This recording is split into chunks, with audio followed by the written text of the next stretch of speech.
Hello, I'm Amy Baldwin, and I am talking to Laurie Hazard again. We are coming in with some more, hopefully, good tips to help you help your student, especially at the beginning of a semester. So, for some people who you've already dropped them off for move-in day, they're at least a weekend. Some of this stuff may not apply right now, and maybe it's better saved for next semester. But there are a lot of schools, Lori, right on the East Coast that haven't quite started yet, and so this hopefully will give them a good idea of what they parents and families what they can do to help their student. So we're kind of calling this the getting organized, like the first week or so, kind of laying a good foundation. So what do you think is like one of the first things that students need to do when they're brand new to campus before classes start? What do you suggest?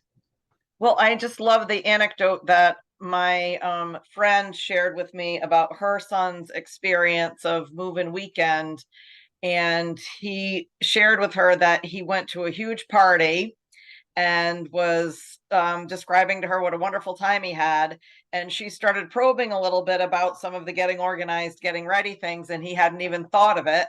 So one of the things that I advised her as a parent of a new college student was to have him take his class schedule and maybe walk around campus to the various buildings where his classes are taking place so that he knows where they are on the first day Yeah. and can feel comfortable.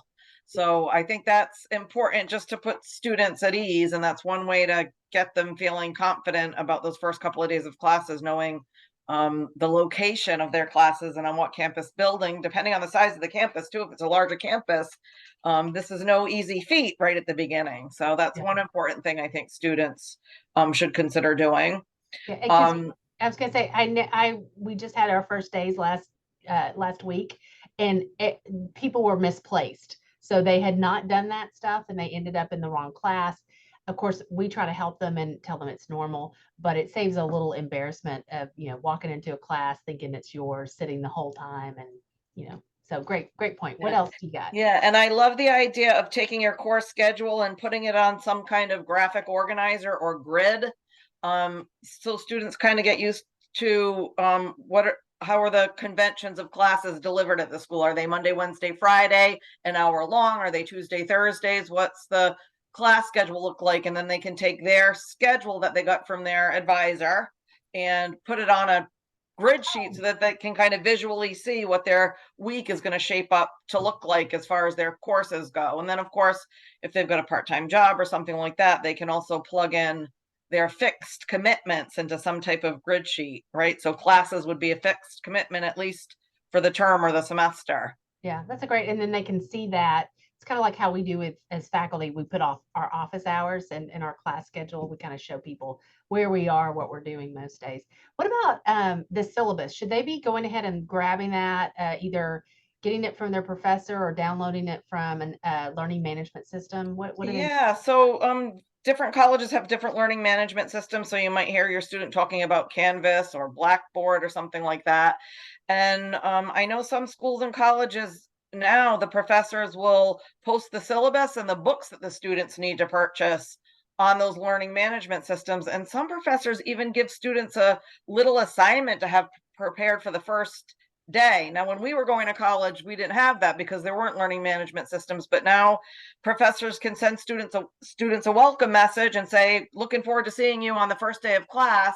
And they might even give them a little something to do. So I think students should check for the syllabus, check for if the professor made suggestions about book purchases, and then see if there are any little assignments that they might need to even have ready for the first day. And in terms of book purchases, if you go on a lot of schools, if you go on the bookstore website, they can give you a lot of, students can plug in their class schedule and the bookstore might spit out, here are the classes, the books that they need for these particular classes. Yeah. And you made me think, I know some faculty will hide, they call them kind of Easter eggs. So they'll have something embedded in the syllabus, like email me this for some bonus or this kind of assignment. So reading the syllabus is really important, especially Mhm. if you can do that before classes start, can be helpful. But you made me think about something, a conversation I just had with students today, which is they sometimes think, oh, well, each class has its own syllabus and course planner. I'll just refer to each one of them whenever I'm ready to look at that class or start working. And tell me if you would agree if this is a good way to get organized. I told them, no, you take all of those course planners and you then create a master calendar for yourself. Because if you don't, you're going to miss stuff. And it's also just going to be harder for you because you're having to look at 4 or 5 different schedules. Why not just pull it all into one? So what do you think of that as a Yeah. way to get organized? 100% terrific piece of advice. And I say to students, I don't know of any other way to do it, to keep good track of everything that you have to do. So I think it's really important, because otherwise the other strategy of looking at each one individually, to me, feeds into decisional procrastination, because you look at that syllabus and you're like, oh, well, I'm not sure if I feel like doing that right now. Let me look at the other syllabus. Oh, well, I'm not sure if I really feel like doing that. But I think if it's all in one place, then they can see, for example, if they have multiple due dates falling on Right. Oh one yeah. day, Yeah. so I Yeah. Yeah. That's a good point because I was telling them today that there's certain times in the semester where it does feel like all the assignments are due at the same time. And it's helpful to them if they see in the next 3 weeks, oh my gosh, I'm going to have a hard week because I've got a lot going on. Then they can plan accordingly. And it's better to know that than just to wake up one day and go, oh, I've got 2 tests and a paper due. and On something that you said that we cannot fail to mention is the idea of email. I think our Generation Z students, our traditional students right now, aren't um into the habit of utilizing email like we are.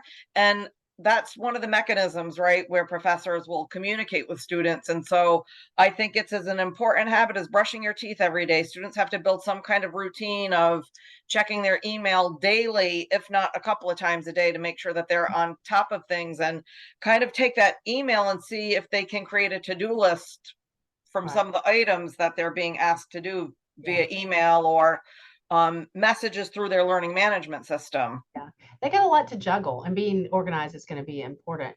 That kind of leads me to one of the things that I wanted to share is using that calendar, like that master calendar, to then create checklists. So looking ahead and saying, okay, tomorrow I've got to do this, this, and this, and keeping that checklist perhaps kind of short, so it's very doable, but using that to kind of feed a to-do list, so to speak. There are 2 other things that I know you and I want to share because they can be really crucial to student success.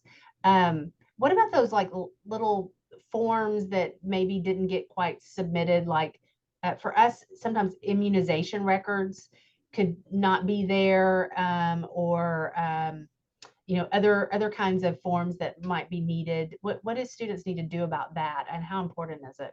Yeah, I mean, I think any of that hanging paperwork that might not have been done over the summer, they really just want to go back through their emails that they got over the summer and make sure that they did submit their immunization records, make sure that everything, if they have a meal plan, is sorted out and they're ready to go with, um, their ID that they might need for their email, or if they're a commuter, the parking sticker. So all of those sort of outstanding things students might really want to think about, because some schools use not submitting immunization records as a registration hold or something like that. So they want to make sure that all of that sort of hanging paperwork is completed. Yeah, and double checking with financial aid, making sure payment plans are in place, or you've got all your information for them. And that kind of leads to the last thing about being just prepared about things you need that are going to be helpful to you. And I know you and I talked about the importance before of registering with an accessibility office. So if a student has had, sometimes it's called a 504 plan, they've had some kind of learning difficulty in high school, those things don't automatically roll over into college. And so tell us a little bit about why that's important and what students need to be thinking about in terms of a learning challenge or disability. Yeah, I think that's absolutely key. I think a lot of times students figure, well, I developed pretty good compensatory skills in high school. I didn't really feel like I needed some of my accommodations during my home stretch of high school, but I would always recommend to students during their first year of college just to have those accommodations in place in case they need extra time on an exam or other accommodations that they might have received before.